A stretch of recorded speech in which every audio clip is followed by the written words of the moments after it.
so strong. She is educated, talented. She knows she's a woman.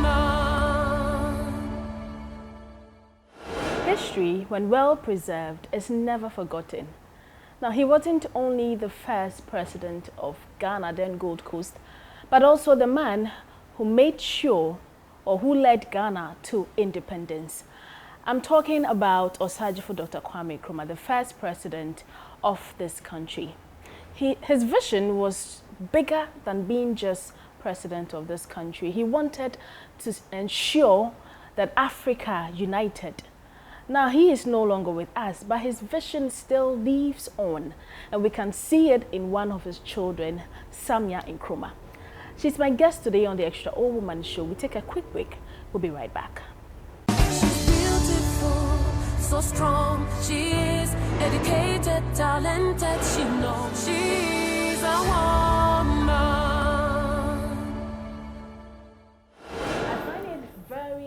To believe you are 59 years, but anyways, if I didn't know anything about you, how would you want me to know you? How would you introduce yourself to me?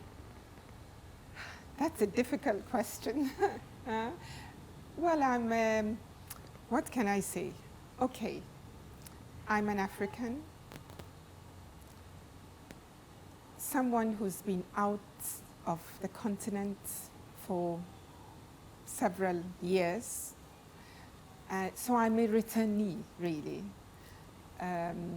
Yes, maybe we call them sometimes a diaspora, but let's say Africans. I was an African living outside the continent, and I've returned home.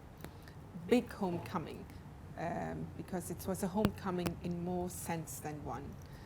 Social, political, yes, connecting with my family, extended family, my culture, everything. So I'm just an ordinary African. No, you're who not. Returned home no. with a sense of purpose. Okay, but you are not ordinary. You are the daughter of the first president of this country. And so obviously you didn't have a normal life. You had some privileges. Would you say that your life would still be the way you were or you are if you weren't the daughter of a president? Absolutely not. I can't separate what I came home to do, what I am today, from our father's life work and his mission. So absolutely not, no. I wouldn't be here. I wouldn't be back home, I think, if it weren't for our father's life work. You are right, yes. We are a family that has had an interesting life, you could say. Carrying a great name, like the Nkrumah name, means a lot, and it gives you a sense of responsibility, a sense of purpose. So you're right in a sense. I guess what I meant by being an ordinary African is that I did not grow always as a privileged daughter of a great African leader. I've spent years working and studying. I lived abroad in Europe, and I was working like any working person. In fact, throughout my BA and my MA, I was working as well as studying. So I meant it in that sense, that I know how people feel. I know what it means like to try and make ends meet, not to have money at the end of the month, to struggle to find a job. I know exactly what that means and how it feels. And I think our father would have had it no other way, because he truly wanted us to feel and understand what working people and families go through. Most of his policies domestically were geared towards raising the living standards of the average Ghanaian, you know. Most of his policies were geared towards lifting us out of poverty, were geared towards giving opportunities to everyone, creating that environment where every Ghanaian citizen would feel some sense or measure of economic security. So I think he would have approved of that. And perhaps that's why, despite being, as you said, first president of Ghana, first prime minister of Ghana, you know, despite all that, he made a strategic political decision not to own any properties, not to have money slashed away in some bank accounts. He wanted us to grow up as ordinary citizens. So you're saying that you had an ordinary life? In a sense, but at the same time, like you rightly said, because of the great name I'm carrying, I did lead an interesting life. Okay. And in fact, coming back home to enter active politics and to, you know, be part of, let's say, seeking to be part of the system or making my contribution to our development as a country and continent, that, of course, I owe everything to our father. So, coming back home, something happened before you had to leave and come back home. Do you remember the 24th of February? 24th of February, 1966. That day. Absolutely. What bell does it ring? Absolutely. I remember at least a large chunk of what happened that day. But how old were you? I was 4 months short of my 6th birthday. So I was almost 6 years old.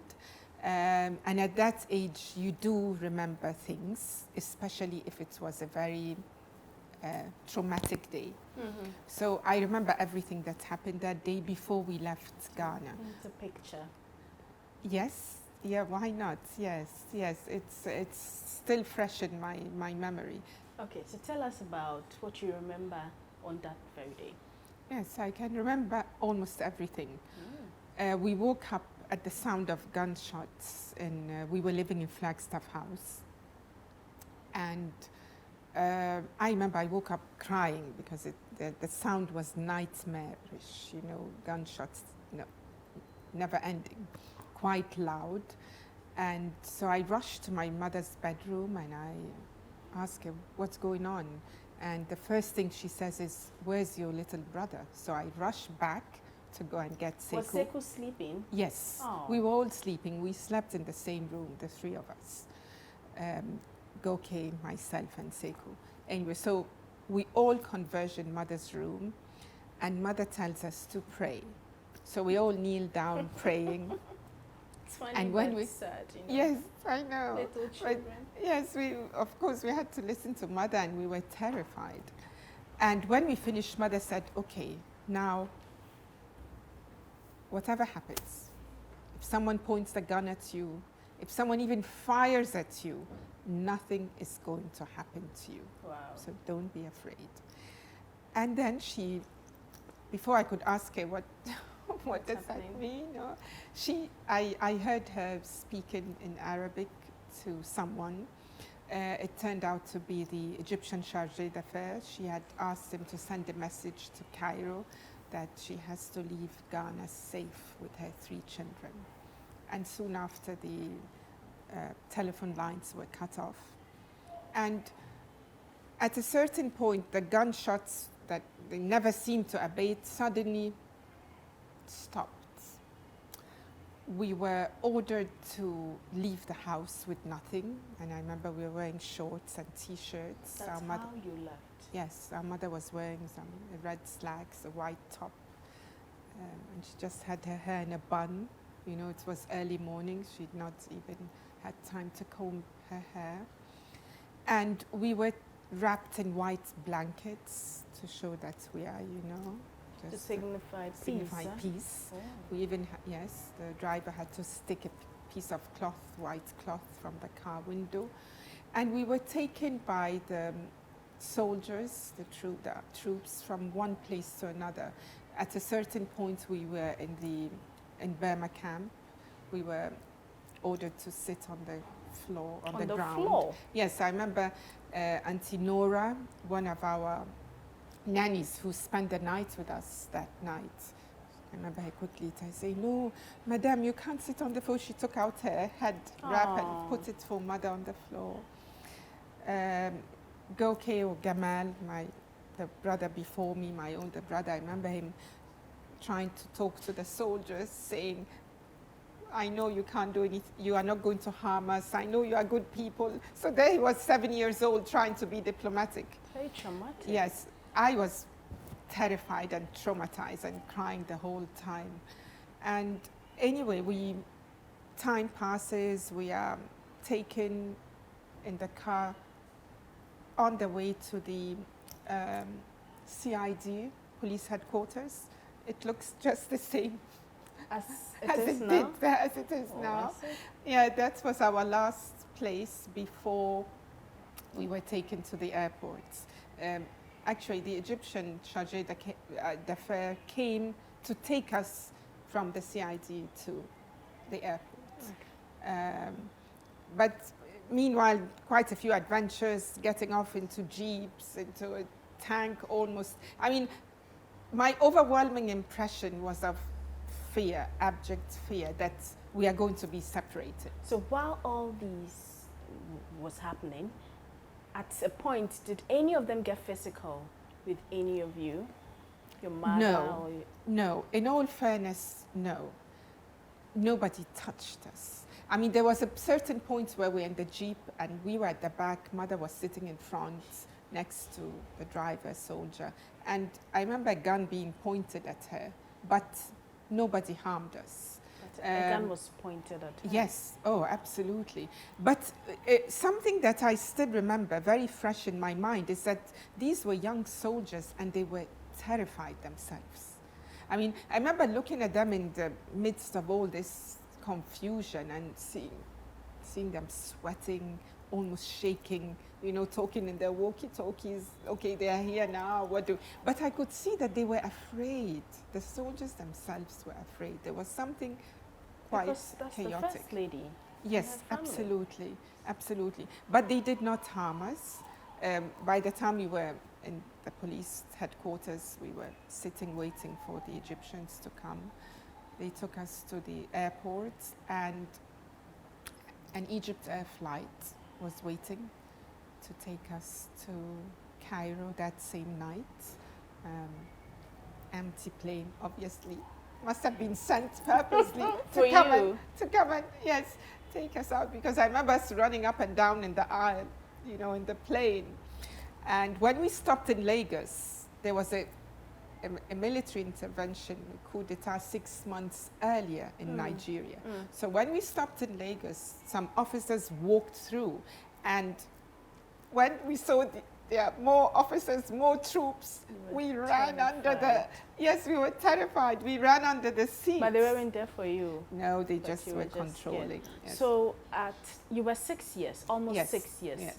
I'm sure now you know what happened that day. Absolutely. But did your mother explain to you why there were gunshots, why you had to sit on the floor and all that?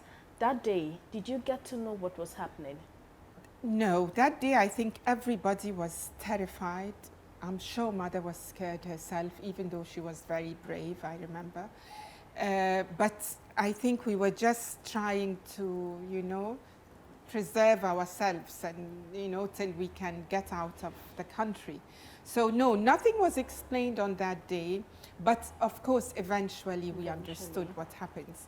And when we arrived in Cairo, our father called us from China. He had arrived in China. He of course, he never made it to Hanoi.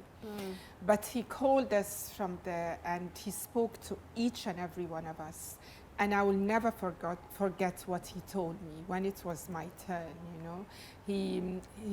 When I picked up the phone and said hello, he said, Yaba, Yaba, that's what he always called me, you know. He said, Yaba, I don't want you to be afraid. Don't be afraid. And I was thinking, did he know that the whole day I was crying out of fear? But he said, be strong, Yaba, be strong, don't be afraid. And he spoke calmly and quietly. And I've never forgotten that. And now, decades later, I think he meant something different from just not being afraid on that day. You know, Exactly. I think he was, I like to think at least that he was telling me that we must not be afraid or shy away from the task Ahead that's of ahead you, of us. Yes. which is greater. Yes, many things will happen, but we need to take up, you know, the mission and the cause. I like to think that that's what he meant, you know, and Okay, so your father obviously had great influence in your life. yes. Apart from that particular day when he told you something that stuck on your mind till date, Mhm. how else was he, a father, different from being a president? Oh, he was, you know, he was just like any other father, you know, typical African man, comes home to eat. I mean, I remember eating with him or watching him eat. Were you his favorite? I wouldn't say that. I think he just let all of us play He's not around. here, I know so I'm the tell only us. No, I know. But I think we were too young to gauge who was his favorite. But I remember he would just let us play around him. Even he would be reading in the morning or at night or writing, and we would just be running around. You know, he wouldn't tell us, oh, keep quiet, get away, I'm busy. No, he would just let us do our thing. I remember him giving us a teaspoon of honey in the morning, which we hated because it was sweet. But I would say it's good for you. You hated honey? This is the first time I'm It hearing. was sweet.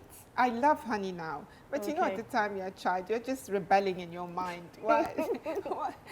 Your dad is insisting on you taking this teaspoon. And he would give it to us himself. Honey is good for you. Anyway, of course we obeyed him. But he basically just let us be free around him. You know, he was a modest and simple man. He was. Was it the same man when he was at state functionings? The same man you're at home with? When you see him performing the duties of a president, was he the same or he was a bit strict? Which was on very few occasions. I mean, we remember maybe the children's parties or very few occasions. But of course, now when I look at the clippings or footage, you know, yes. Of course, with all that charisma and passion and there's no doubt about it that with him, the person and the political were intertwined. You know, I think every step he took in his life that had any bearing on him personally was motivated by political reasonings. Even, we used to joke and say, even his marriage, I mean, even marrying an Egyptian woman was a way of bringing North Africa much closer to the rest of the continent. You can't help but feel that this must have been also a political decision. That was a Pan-African marriage of the highest order, you know. It was arranged in a sense that the two didn't know each other, but it went a long way in bringing not just Egypt, but the whole of North Africa closer Together. to There's the a rest part of of the Nkrumah story that is not well told Yes. whenever we speak about him, and that's your mother. Absolutely. Fatia. Fatia, yes, or Fatia. Okay, as am we I say. pronouncing it well? No, in Ghana we say Fatia Fatia, or but you know Fataya? Fatia, yes, Fataya, yes, okay. the So- Arabic way of saying it. But Okay. Fatia is fine. It's fine. Yes, indeed, you're right. You are, I could say, a perfect image of your mother, just that you didn't take her size, her body size. No, But not then even her beauty. She was a You are- beautiful woman. Yes, you were 59, yes. and you're yes, telling me indeed. you're not beautiful. Yes, I'm grateful for that. How Yes, do you life even has do been it? Before we even come to your mother, how are you the way you are and you're No, 59? it must be DNA, but I always say it's just also taking care not only of my body. I mean, I eat everything, but in You moderation. eat everything. Yes, but in moderation. Okay. Yes, but I eat everything. But I think it's also taking care of my thoughts, what's going on in my mind and my heart.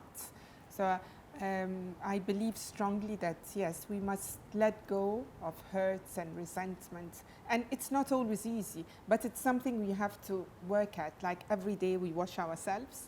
Every day I think we must cleanse our thoughts So you know, that's how from you from do it. bad thoughts. And you That had a helps. very traumatizing childhood. I mean, you were almost at the verge of being killed. You saw your mother at the point of death. Yes, and I And- even remember one assassination attempt on our father, the one that happened in '64 in Flagstaff House. So you are right, You have but you see, these were traumatic incidents, but there was also the good times and the Okay. good things. We inherited a lot of goodwill. I mean, our father might not have left us material possessions, but he left us a lot of goodwill from everybody Which you're still all over enjoying. yes, which we are still enjoying, thank you. So there was also the good, you see. In a way, his sacrifice, you know, not amassing wealth when he had every opportunity. I mean, just think of the Akosombo Dam, the Volta River scheme project. Countless contracts had to be, you know, agreed upon and signed and executed. And if he wanted to make money from 51 to 66, being the leader in Ghana, you know, or the number one decision maker in our country, he could have become a billionaire. So, but that sacrifice that he wanted to deliberately not own anything, you know, to give an example to others, you know, and to people in his cabinet and people around him. I think that example has somehow served us well, because that is what I believe has brought all that goodwill, you know, and it's also made many people who, if at a certain point in time, have questioned his motives, but that alone would make you think, so he could not have been doing all this out of selfish ambition. But there's also a school of thought that says that the fight for independence was fought by a group of people. But some people think that Osaagyefo has taken the glory for himself and has sort of sidelined these other great men who equally helped in the process. What do you have to say about that?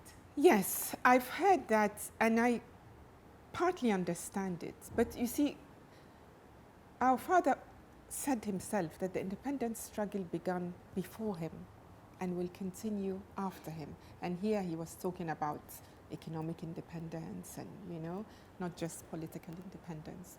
So, you know, we have all the history records and all the documentation to show that, of course, the independence struggle began before him. But I think there's also very little doubt that he played a commanding role. He was a catalyst in speeding things up. And that happens in every independence movement.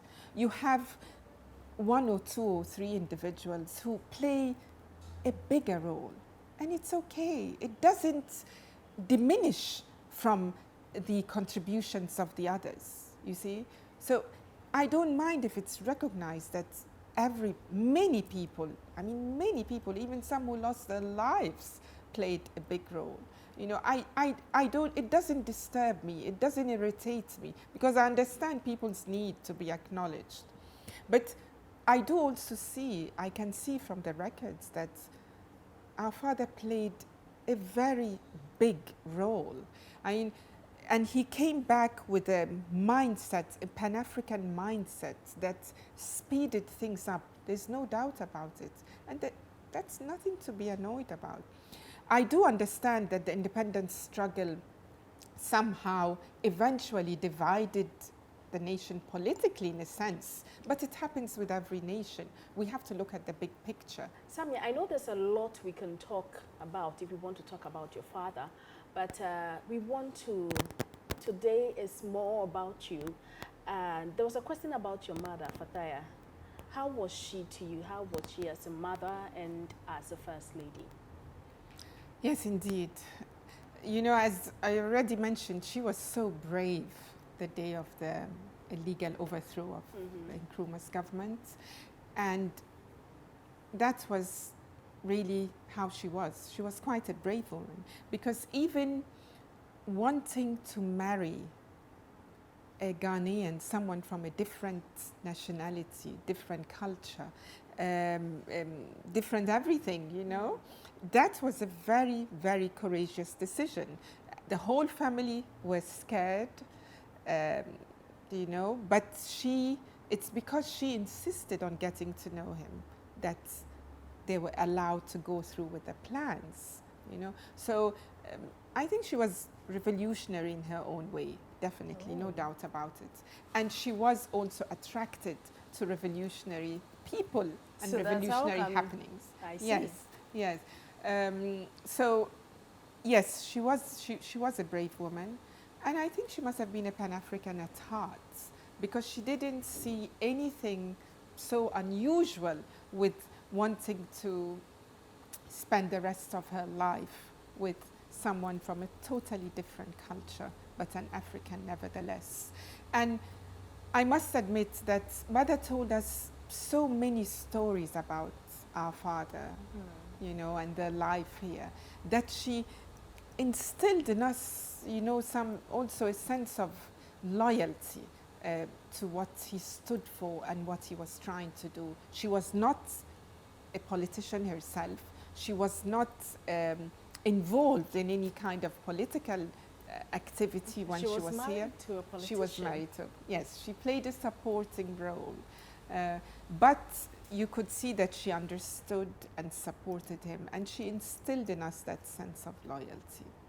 So coming, excuse me, coming from such a brave, courageous mother, and obviously we all know how such a strong figure your father was, do you think, how did these two parents help carve the Samia Nkrumah that we know today? Yes, no doubt I'm inspired by them, strongly inspired by them. And even though I went through decades of fear, not wanting to come back. You didn't want to come back? No, I didn't want to come back because of all what had happened, and not sure how I would fit in. That means you didn't take your father's advice. He said, you see, don't yes, ever be afraid. Eventually, I took it, you know, because there comes a point in your life when, you know, you have to make a decision. So what was the pushing factor, the final pushing factor? It was a number of things. I think my life activities that I was, you know, conducting in my life were leading me to that, maybe unbeknown to me. So I was living in Europe. I was part of African immigrants organizations. I was led to reread his books. I was getting into, you know, that flow, you know, I was getting into some Pan-African work. I mean, everything was leading me to, okay, so these ideas he left us, they must be lived and practiced. They are not just to be repeated at conferences and in meetings and lectures. No, we actually need to live. He was a practical man. He lived what he believed in, and we must follow suit. And then, of course, our mother passed 2007. We came here. It was her wish to be buried in Ghana. She was buried in the mausoleum, yes, the Kwame Nkrumah Memorial Park, not far from our father. And I remember looking down and thinking, well, they are both here now, so what am I doing outside Ghana? You know, it's time to come back home. And indeed, within a year, I was back home with a specific objective. I came back to contest for a parliamentary seat in the western region of Ghana. How has your political journey been, and have you had any influencing factors because of who you are? Yes, of course. Who I am helped me. As I said, at least the goodwill was there. The goodwill and the willingness, yes, to give me a chance. That opens people's heart up to you, to listen to you. to give you a benefit of the doubt. No doubt about it. She's beautiful, so strong. She is educated, talented. She knows she